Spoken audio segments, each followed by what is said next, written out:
ሰላም እንዴት ናችሁ? ውድ የዚህ ቻናል ተከታታዮች በያላችሁበት ሰላማችሁ ይብዛ። በርካታ ስፖርታዊ መረጃዎችን ወደ እናንተ ይዘን ቀረብን። እስከ ፕሮግራማችን መጠናቂያ ድረስ አብራችሁን ቆዩ። የርገን ክሎፕ የጀርመን ብሔራዊ ቡድን ዋና አሰልጣኝ ሆነዋል።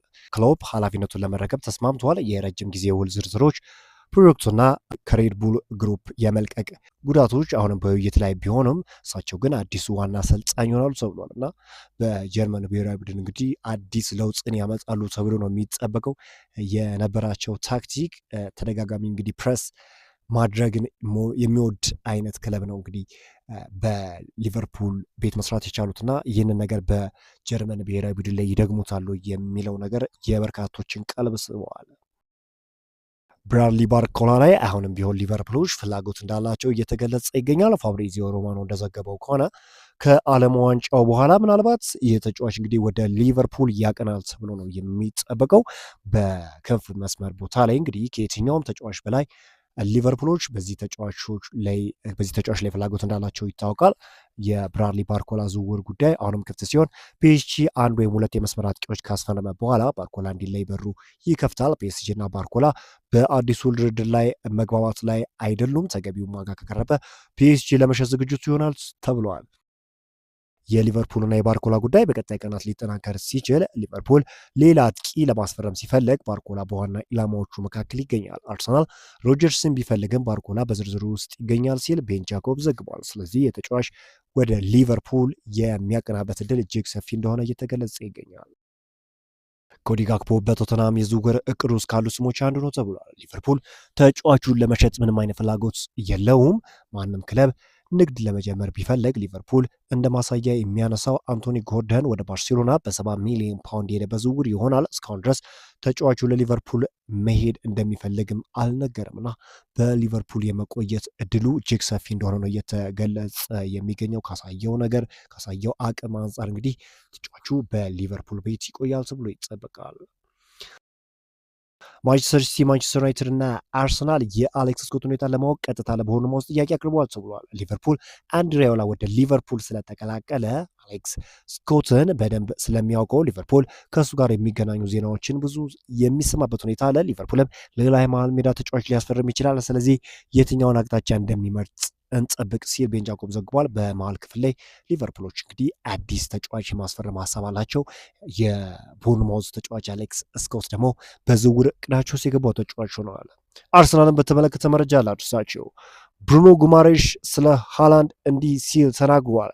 ከእርሱ ጋር ተጫዋች ያለው ለእኔ በዓለም ላይ ካሉ ምርጥ አጥቂዎች አንዱ ነው። ከኖርዌይ ጋር በምናደርገው ጨዋታ ኳሱ ወደ እርሱ እንዳይደርስ መከላከል አለብን ሲል ነው የተናገረው። ይህ ተጫዋች በአርሰናል የዝውውር ራዳር ውስጥ እንደገባ የሚታወቅ ጉዳይ ነው።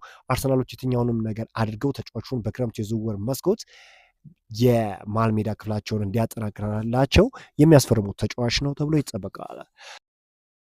ቤሽክታሽ ከትሮሳርድ ጋር በግሉ ጉዳዮች ዙሪያ ለመደራደር በአሜሪካ ሚሽን አዘጋጅቷል። ከአርሰናል ጋር በ20 ሚሊዮን ዩሮ ከስምምነት የደረሱ ሲሆን ትሮሳርድም ከዓለም ዋንጫው በኋላ የመጨረሻውን ውሳኔ ይወስናል ተብለዋል። ይህ ተጫዋች እንግዲህ በአርሰናል ቤት በጣም ድንቅ የሚባል ጊዜን ማሳለፍ ችሏል። ነገር ግን መዳረሻው ወደ ቤሽክታሽ ሆኗል ተብሎ ነው የሚጠበቀው። አርሰናል በዚህ ክረምት ከፒኤስጂ ዋና ተጫዋች ለመግዛት የሚያደርገውን ጥረት ፈጽሞ የማይቻል ሊሆን እንደሚችል ማስጠንቀቂያ ሰጥቷል። የቀድሞ የስዊድን ኢንተርናሽናል ተጫዋች ስቴፈን ሾርዝ ከፉትቦል ጋር በነበረው ቆይታ እንደገለጸው አርሰናል ባለፈው ግንቦት ወር በቻምፒዮንስ ሊግ ፍጻሜ በፔናልቲ በፒኤስጂ ከተሸነፈ በኋላ የፈረንሳይ ክለብ ተጫዋቹን ለእንደዚህ አይነት ተቀናቃኝ ክለብ ለመሸጥ ፈቃደኛ ላይሆን እንደሚችል ገልጸዋል። ሾርዝ በንግግራቸው ለቻምፒዮንስ ሊግ ዋንጫ ለሚወዳደር ተቀናቃኛቸው ተጫዋቾችን ይሸጣሉ ብዬ አላስብም ብለዋል። ይሁን እንጂ ሾርዝ ሚካኤል አርቴታ አርሰናልን በመምራት ክለቡ ከ2024 ወዲህ ለመጀመሪያ ጊዜ የፕሪሚየር ሊግ ዋንጫን እንዲያነሳ በማድረግ ላሳዩት ድንቅ ብቃት ምስጋናቸውን ሰጥተዋል። በተለይም የተከላካይ ክፍሉ እና ግብ ጠባቂው ዴቪድ ራያ ለቡድኑ ጠንካራ መሰረት እንደሆኑም ጠቅሰዋል። የቀድሞ ታዋቂ አማካኝ ቲያጎ አልካንትራ ስለ ዲክላን ራይስ የሰጠውን አስተያየት ይህንን ይመስላል። ዲክላን ራይስ በጣም ብልህ እንዲሁም የመሻሻል ትልቅ ፍላጎት አለው። አንድ ነገር እንዲያሻሽል ብትነግረው የተሻለ ተጫዋች ለመሆን የሚችለውን ሁሉ ያደርጋል ብሏል። ጨዋታውን በደንብ ያነባል። በቅጣት ምቶች ድንቅ ነው። በአካል ብቃቱም ጠንካራ ነው። እንዲሁ ኳስ ሲይዝ በጣም ጥሩ ነው። ኳስ ሲቀበልም ወደፊት ሲገሰገስና የግብ ክልል ውስጥ ሲደርስ ታየዋለ ሲል ለዲክላን ራይስ ያለውን አድናቆት ለመቸር ሞክረዋል። ታይሪክ ጆርጅን በተመለከተ እንግዲህ የተጫዋች ወደ ኤቨርተን የሚያደርገው ዝውውር ከስምምነት መደረስ ተችሏል። በሁለቱ ክለቦች መካከል በሁለቱ ወገኖች መካከል ስምምነት ተፈርሟል። የተጫዋቹን ስምምነት ጭምር ኤቨርተን ለቼልሲ 18 ሚሊዮን ፓውንድ ቋሚ ክፍያ፣ 6 ሚሊዮን ፓውንድ ለተጨማሪና 15 ከወደፊት ሽያጭ ለቼልሲ የሚከፍል ይሆናልና ቼልሲዎች እንግዲህ አይታሙም ተጫዋቾችን በመሸጥና እንዲሁም ከየትኛውም ክለብ በላይ ማለት ይቻላል ተጫዋቾችን በመሸጥ የማይታማው ክለብ ወይም ድንቁ ክለብ ማለት ይቻላል ቼልሲ።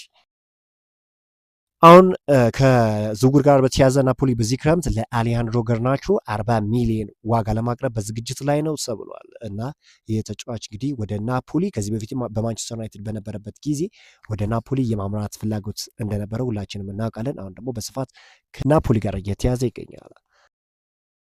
ሰንደርላንድ ዣካ ለቼልሲ እንዲፈርም በሩን ለመክፈት ፈቃደኛ አልሆኑ ብሏል። አሎንሶ ዣካ እንዲኖር ይፈልጋል፣ ነገር ግን ለሰንደርላንድ ዋጋ ጥቅም የለውም። 10 ሚሊዮን ፓውንድ፣ 20 ሚሊዮን ፓውንድ፣ 25 ሚሊዮን ፓውንድ ወይም 30 ሚሊዮን ፓውንድ አይደለም። ስለ ገንዘቡ ሳይሆን እስካሁን ድረስ በሁለቱ ክለቦች መካከል ስምምነት እንደሌለ ነው እየተገለጸ የሚገኘው። ሁሉንም ወይም ማድረግ ያለባቸውን ነገር ያደርጋሉ ተብሎ ነው የሚጠበቅ ይህን ተጫዋች ለማግኘት።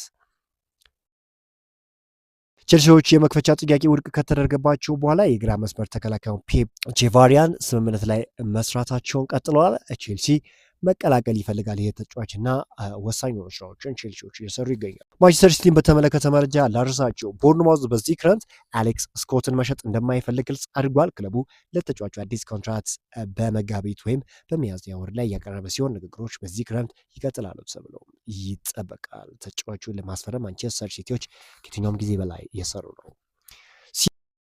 ሲቲዎች ከሪያል ማድሪድ፣ ባርሴሎና እና ቼልሲ የተነሱትን የሩቢን ዲያዝን ጥያቄ ውድቅ አድርገዋል። ሲቲ ዲያዝ ፈጽሞ የማይነካ መሆኑና የኢንዞ ማሬስካ የኢታድ አዲስ ዘመን እቅድ እንደማይሆንም ግልጽ አድርገዋል።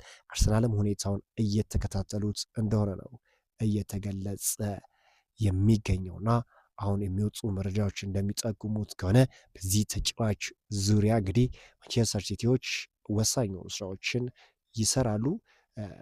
የተጫዋቹንም ውል ለማራዘም ሙከራ ያደርጋሉ ተብሎ ነው የሚጠበቀው እና ይህ ተጫዋች በሲቲ የሚቆይበት እድል እጅግ ሰፊ ነው።